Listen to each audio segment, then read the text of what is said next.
அக்ரஹாரத்தில் நடக்க முடியவில்லை. அவர்கள் அக்னி நாக்கால் சுடுகிறார்கள். ஏன்? ராமானுஜன் என்ன செய்தான்? எங்களுக்கு ஒன்றும் புரியவில்லையே. புரியாது. வெளியே போனால் தானே புரியும்.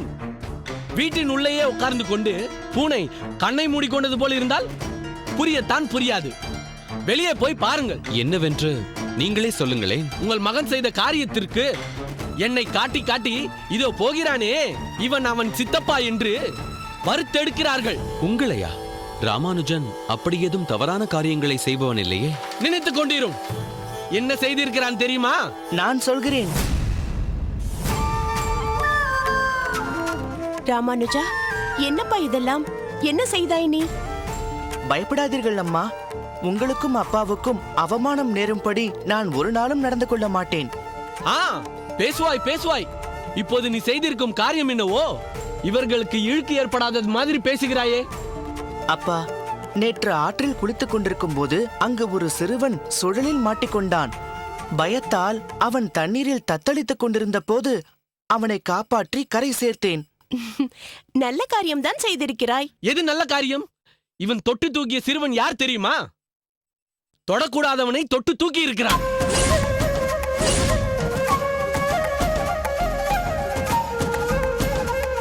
சித்தப்பா, சுழலில் சிக்கி தவிக்கும் சிறுவனை நான் பார்த்து கொண்டிருக்க முடியுமா? மற்றவர்களுக்கு இல்லாத அக்கறை உனக்கு என்ன ராமானுஜா? உன் கூட இருந்தவர்களும் தடுத்தார்களாமே. நடந்ததை ஒரு அக்ஷரம் பிசங்காமல் அக்ரஹாரமே சொல்லிக் கொண்டிருக்கிறது. அவனை தொடாதே, தீட்டு என்று கூட சொன்னார்களாமே. அச்சிறுவனை தொட்டால் தீட்டு என்கிறீர்கள்.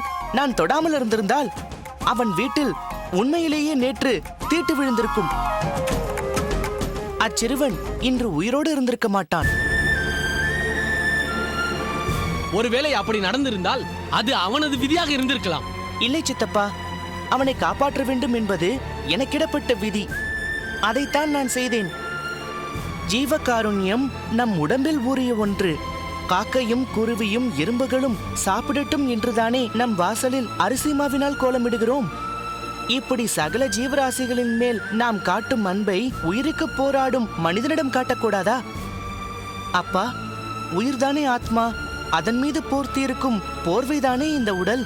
வெறும் போர்வையை வைத்து மனிதனை ஏனப்பா பிரித்து பார்க்க வேண்டும்? இதப்பார் ராமானுஜா, வாய்ஜாலமாக பேசி அக்ரஹாரத்தின் வாயை மூடிவிட முடியாது. நீ அவனை தொட்டது தவறுதான்.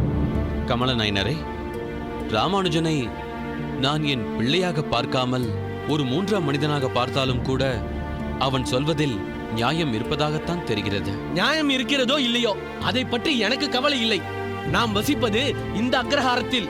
ஒரு ஆபத்து சம்பத்து என்றால் அவர்களின் உதவி நமக்கு நிச்சயம் தேவை.